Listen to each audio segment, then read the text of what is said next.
Assalomu alaykum. Bu video marketing bilan biznesga bog'liq bo'lmagan video bo'ladi. Bugun dunyodagi barcha futbol muxlislarining 4 yil davomidagi eng orziqib kutgan kuni.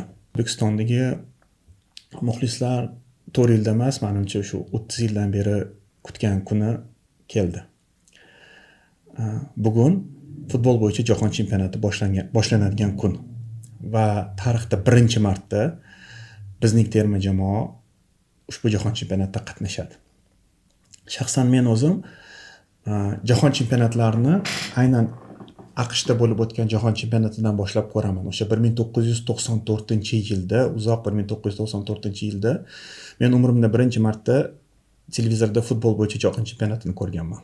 O'shanda Maradonani futbol o'ynashini guvohi bo'lganman. Maradonani futboldan ketishini guvohi bo'lganman. Braziliyani triumfini ko'zim bilan ko'rganman. Rossiyalik Aleksalenko'ni Kamerun darvozasiga bitta o'yinda 5 ta to'p kiritib, eng zo'r bombardier bo'lganini ko'rganman. 42 yoshlik Roje Milani Kamerun terma jamoasi a'zosini jahon chempionatida gol kiritib eng qari futbolchi bo'lganini ko'rganman.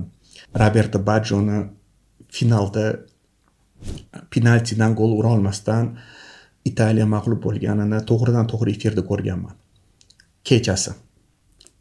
Lekin shuncha yil davomida O'zbekiston o'yinlarini jahon chempionatida ko'rmaganman. Men futbolni juda ham katta fanatiman. O'zbekiston terma jamoasining fanatiman. Va men uchun bugun bayram.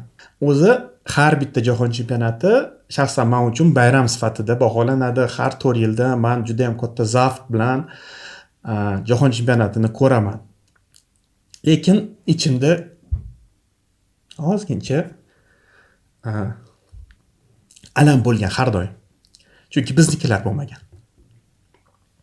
Mana shu alam bugun yo'q. Bugungi bayramda bizning jamoa ham bo'ladi. Va men bitta narsani o'zim uchun qabul qildim va sizlardan ham bir muxlis sifatida shuni iltimos qilaman. Bizning yigitlar jahon chempionatiga borib,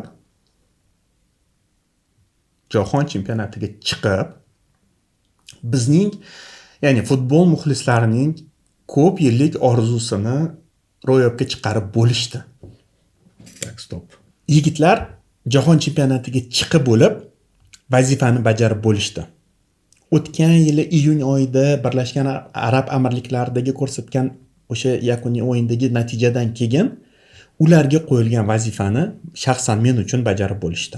Men o'zi futbol bilan o'sha 92-93-yillardan beri qiziqishni boshlagan bo'lsam, o'sha vaqtdan beri terma jamoadan shaxsan men kutgan eng katta vazifani, bugungi kungacha bo'lgan vazifani bajarib bo'lishdi.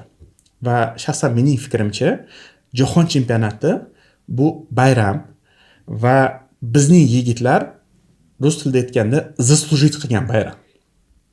Ular jahon chempionatiga borib, uchala o'yinni 10-0 yutqizgan taqdirda ham ularning bayrami.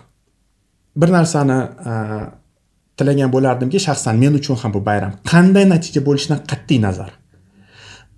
Mana shu bayramdan naslajdatsiya qilish kerak. Mana shu bayramdan zavq olish kerak. To'g'ri, ayrim jamoalar faqat g'alaba uchun kelyapti. Lekin biz unday jamoa emasmiz hozircha.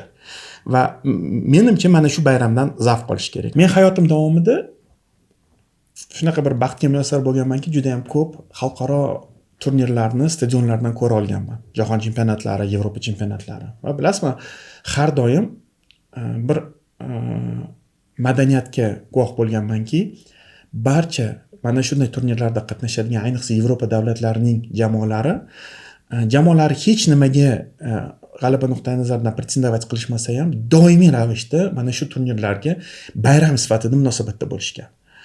Doimiy ravishda qanday natija bo'lsa ham jamoani qo'llab-quvvatlashgan, qanday natija bo'lgan taqdir bo'lsa ham bayram qilishgan.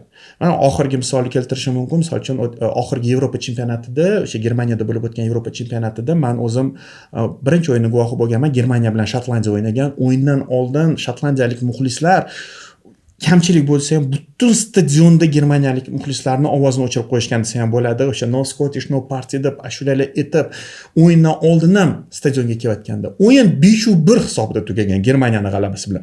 Lekin o'yindan keyin ham eng katta bayramni shotlandiyalik muxlislar qilgan. Barcha o'sha katta musobaqalarda o'sha yevropalik muxlislar bo'ladimi, Latin amerikalik muxlislar bo'ladimi, bayramdek qarashadi.